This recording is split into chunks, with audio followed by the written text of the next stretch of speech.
Setelah mengenal KPK, sekarang kita mengenal FPB ya. Jadi faktor persekutuan terbesar. Sebelum itu kita mengerti dulu arti dari faktor.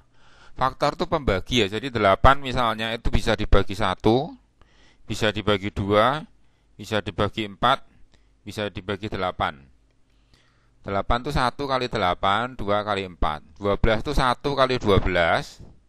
1 kali 12, kemudian 2 kali 6, kemudian 3 kali 4. Ya. Anda nulisnya boleh 12, 1 kali 12 di sana, 2 kali 6 di sana gitu, sehingga ini bisa berurutan. Misalnya ya, ini 6-nya taruh di sini. Kemudian 12-nya ditaruh di sini. Sehingga ini bisa berurutan. Tidak masalah ya. Yang penting 1 kali 12, 2 kali 6, 3 kali 4.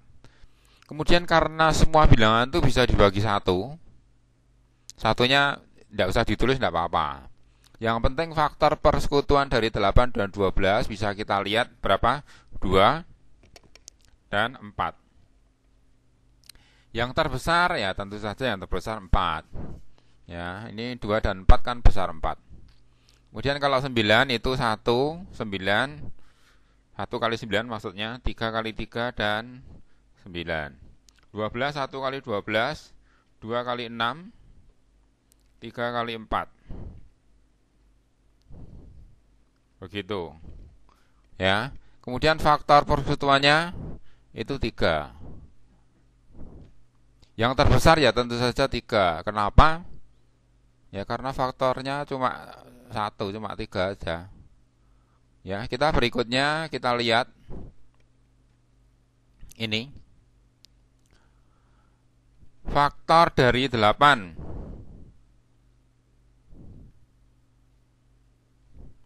Faktor dari 8 itu 1 kali 8, 2 kali 4 ya tadi. Kemudian 8. Faktor dari 16, 1 kali 16, 2 kali 8, 4 kali 4. Faktor persekutuan dari 16 dan 8 atau 8 dan 16 itu 2, 4, 8. Yang terbesar berapa? Tentu saja 8. Ya, ceritanya seperti itu. Nah, cuman kalau untuk kasus 8 dan 16 itu faktor persekutuannya pasti 16.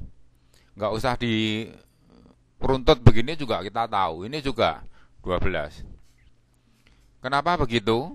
Ya, karena kelihatan ya, ini 12 kali 2 itu 24. 8 kali 2 itu 16. Jadi faktor yang terbesar ya pasti 8. Ini pasti 12. Jadi kalau salah satu bilangan itu merupakan faktor yang lain, faktor terbesarnya itu pasti bilangan yang kecil. Kalau tadi KPK itu bilangan yang besar, FPB bilangan yang kecil.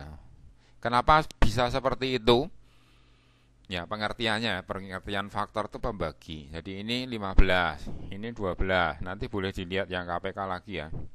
Ini bilangannya sengaja sama. Tadi KPK-nya, sekarang FPB-nya. Ini 9. Ya, jadi seperti itu pengantar FPB dan KPK ya. Jadi ini termasuk khusus. Kalau di sekolah mungkin diajari faktorisasi prima, kita sebetulnya tidak harus dengan faktorisasi prima ya.